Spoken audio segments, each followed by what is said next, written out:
प्रियव्रत नाम का एक व्यक्ति था। उसने बहुत वर्षों तक तप किया, हजारों वर्षों तक। सदग्रंथों में लिखा उसने 11 अरब वर्ष तक तप किया। और फिर 11 अरब वर्ष तक ही उसको राज्य मिला। आप इस चक्कर में ना पड़ियो कि भाई 11 अरब वर्ष तक कैसे जीव आदमी। ये परमात्मा का जो अध्यात्म ज्ञान है ये जीव की पहुंच से बाहर है। आप ये सोच ले कि उसने काफी वर्षों तक राज किया, तप किया, फिर तप से उतने वर्षों तक राज किया। तो फिर उसको यम के दूत आए लेने के लिए, पार्षद आए लेने के लिए कहा कि प्रियव्रत चलो तेरा समय पूरा हो गया।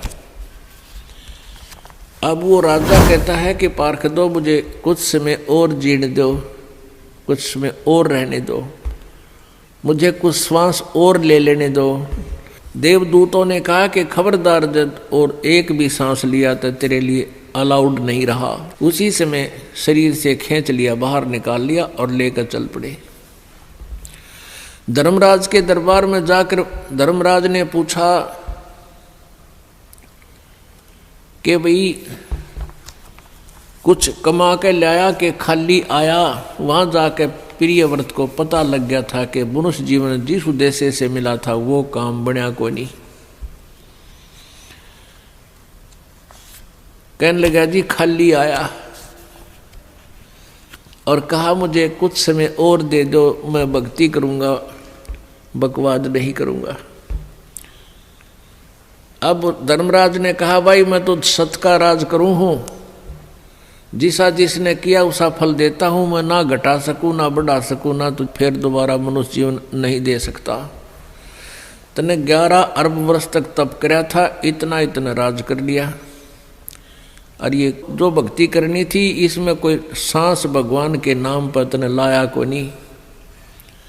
अब नरक में जा बेटा, ठोक दिया ठाक है, वहां कोई ना सुनता। एक तपस्वी था, उसने एक शिला पर बैठकर, पत्थर पर बैठकर काफी वर्षों तक तप किया। तप करके जब वो वापस दरबार में आया तो न्यायाधीश ने पूछा, उस धर्मराज ने पूछा, धर्मराय ने पूछा कि भाई तपस्वी अदल करूं कि फजल करूं। अदल मीन न्याय और फजल मीन रहम। तो तपस्वी ने कहा कि मैं न्याय चाहूंगा कि मैंने तो तप कराया है डट के। कहने लगा न्याय करो। धर्मराज ने पूछा कि तूने जो तप किया था किस चीज के ऊपर बैठकर किया था? कि शिला पर। वो शिला तेरी है या मेरी? धर्मराज ने पूछा जिस शिला पर बैठकर तूने तप किया था वो तेरी है या मेरी? अब न्यू कह मेरी है तो लिया क्यों नहीं ठा के सिर पे? ने बोला ना आपकी है।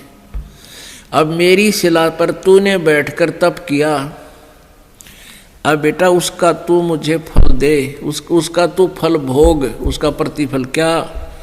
कि उस शिला को इतने ही वर्षों तक सिर पर रख ले, ये है मेरा न्याय। जैसा कर्म वैसा भरण, जैसा करेगा वैसा ही भरेगा। अब उसको सिर पर धर ले और जा सर्प की योनि धार, और इतने वर्षों तक सर्प बनकर उस शिला के नीचे रह, मेरा यो न्याय हो जाएगा, अदल हो गया तुझा। इतना कहते ही फेंक दिया, ठाकर सर्प बन गया और इतने वर्षों तक उस शिला के नीचे वो तपस्वी रहा। उसके बाद उसको तप का फल भी, राज भी दिया जाएगा और फिर वो नरक में ठोका जाएगा।